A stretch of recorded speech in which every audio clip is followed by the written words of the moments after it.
Hey guys, it's me, and today we are doing the final chapter in the Planet of Giants story arc. This one is called Crisis, and I'd say they are definitely in one, especially Susan and the Doctor. Hopefully they don't get drowned, and hopefully they can find a way to get out of this without some bug killing them. The one thing that strangely is working in their favor is the insecticide. The scary part is, will Barbara survive? Because, I mean, the rest of these bugs, all they had to do was touch it, and she did the same thing, and she's still alive. You'd think she'd be pretty sick right now. Anyway, without further ado, let's get to more Season 2 Classic Who. I'm gonna watch with you just like I always do.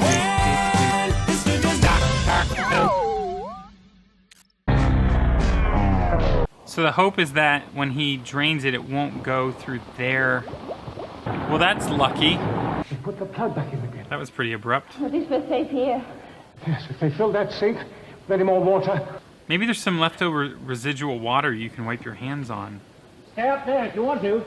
No, I'm coming with you. All right. Hey, you go on. There has to be some residual water she can put her hands in. To Dr. C. It's a lot of water. I think it's the formula for the insecticide, Doctor. Perhaps. Well, if it is, it'll tell us what we're fighting against. We might even find a cure. A cure? What's the good of that? I don't know. Well, neither do I. If we're going to do anything at all, we must stop it. I'm afraid it's far too heavy. We'd never lift it. It's too bad they don't have cell phones with cameras. No, we shall have to make a map of this. I want you to call out to me what you see written beneath you. Yes, Where that works. yes, this is the insecticide quite clearly.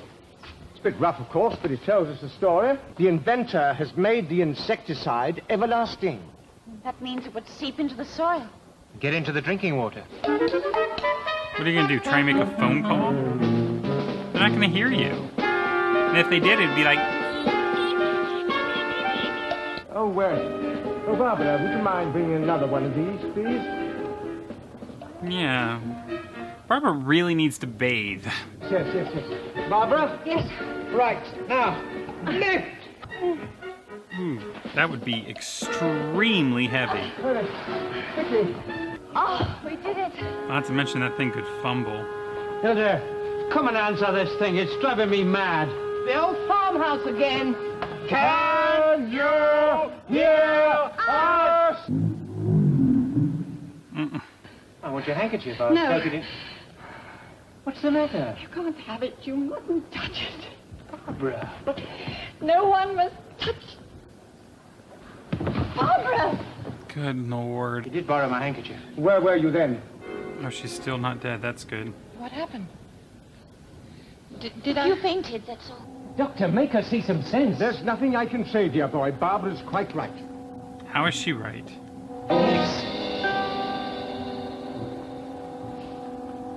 That's it. What? If we could only turn it on. Well, then what? I'll soon show you. Oh, look out! Quick, behind this water tap. This isn't Mr. Smithers. The extension was left off. I'm sorry. Is that Mr. Farrow? Barrow? No. Oh, the other gentleman, I see. Only I've a call for Mr. Farrow. Just a minute. Do you think you ought to be doing this, Hilda? Barrow here? Who is this? You see? It's the same man. Get him to talk a bit more. Mr. Farrow, I've got a London call for you. Will you accept the charges? All right. Hold on, please. Yes, they do sound alike, I must say that. Hmm. Perhaps I had better go up there. Hello? Mr. Farrow? Yes? I'm sorry. London has broken the connection. Perhaps they'll call again. Oh, very well. Thank you. It's the same man. No doubt about it. Well, we'll soon find out. So what are they doing now? Oh, I think it's moving a bit. Oh, come on, all together. Explodes. Oh, yes, it's going to explode, and when it does, it'll go off just like, well, to us, a 1,000-pound bomb. Keep your distance. It's killed everything. Oh, dear boy, try hitting the box at a sharper angle. More force, more grip. Doctor, Have you ever tried to lift one of these things? Oh, come on, Ian. Let's try again. Right. Charge! Charge. Take it easy, eh? You've got to be quick, because matches only stay lit on the end for so long. You might want to just drop the stick and run off if I were you. And then he told me he couldn't Pretty big authorize plan. DN6. I had too much money sunk into it. I had to kill him. Once I'd started, I had to see it through. All the way. So now you're going to kill him. You're a fool. Can't be long now.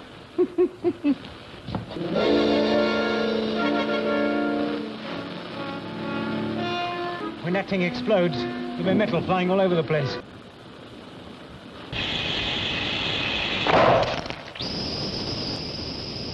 It's worked! Come on, all of you, back to the ship! I mean, you did some severe damage to him, but police showed up right at that moment anyway, so what is he doing? What are you doing? That thing's covered with poison. Yes, I know it is. I know all about it. Well, what do you want it for? You'll be surprised. Go on, lead on. Ah, he's gonna come up with antidote. He'll live. Now I have some questions that need answering. And turn that gas off. You'll kill a lot of us.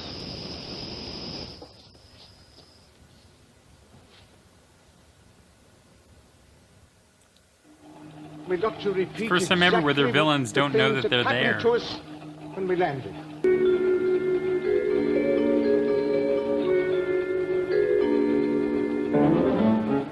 All right. Doctor, look at that seed. Huh. That seed. It's completely vanished.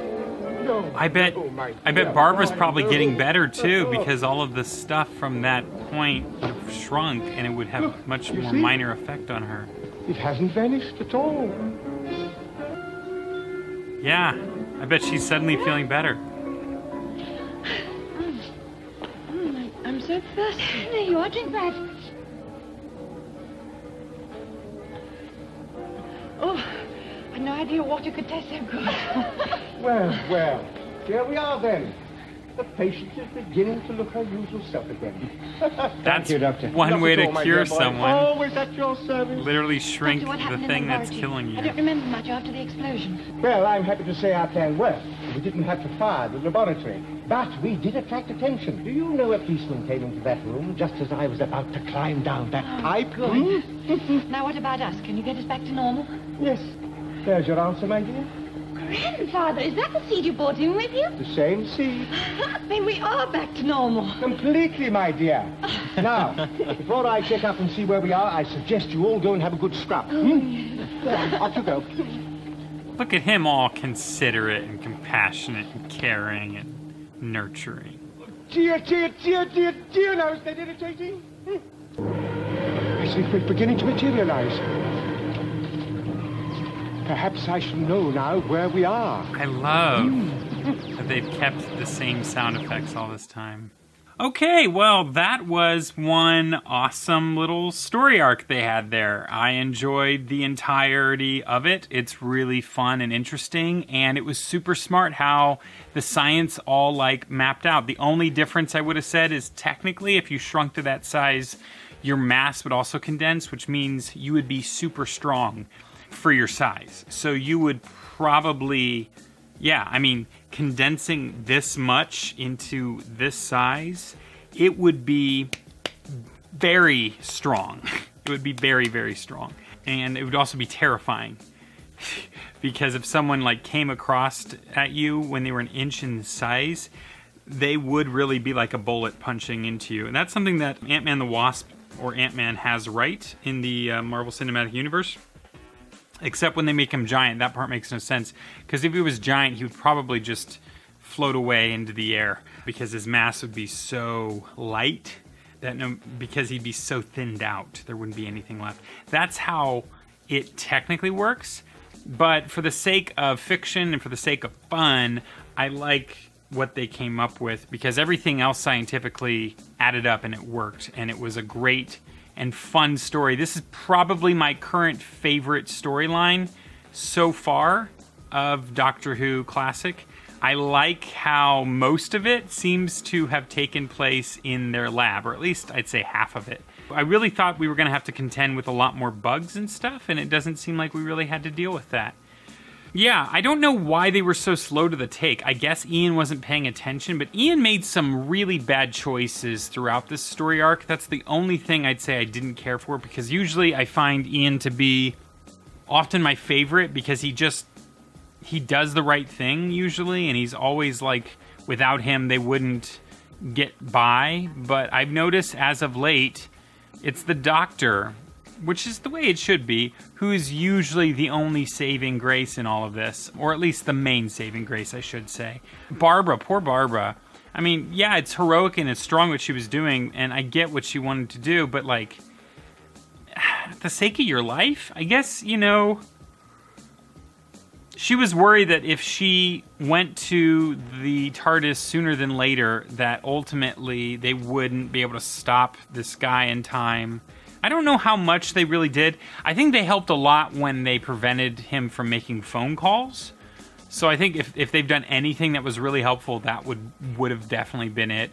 But it was just fun to see them having to work together. If they were separate during all of this, there's no way they would have survived. Like, they needed everyone's effort, including Barbara. So, I mean, I guess it's good that she didn't go to the ship, because they wouldn't have been able to turn that thing on, you know, the gas. They wouldn't have been able to do a lot. Yeah. In many ways, this had to have been harder for them than other things, because,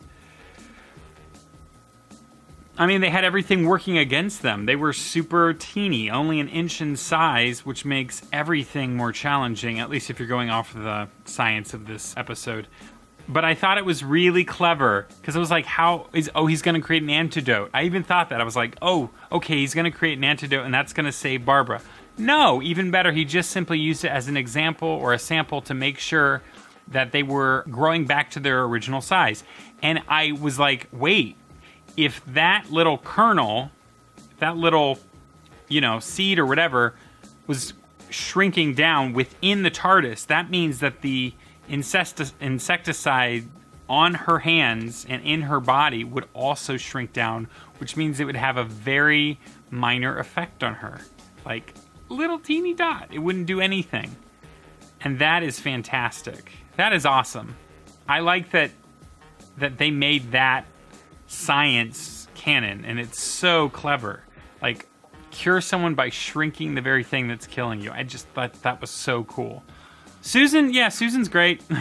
Yeah, I've talked about everyone else, so I thought I'd mention her as well. This is a very strong way to start off a second season, so I'm really invested already, and I can't wait for more. So, until next time, when this dude does it again. Hey guys, it's Kyle from Fan Theory Network. Did you know that we have other Hooniverse-based content, and that's an understatement to say the least? That includes Daleks, Harkness, the Cybermen, Sarah Jane, Susan, the Weeping Angels, K9, the Master, Missy, Holly, me, and so much more in full length at patreon.com/fantheorytv. Go check it out.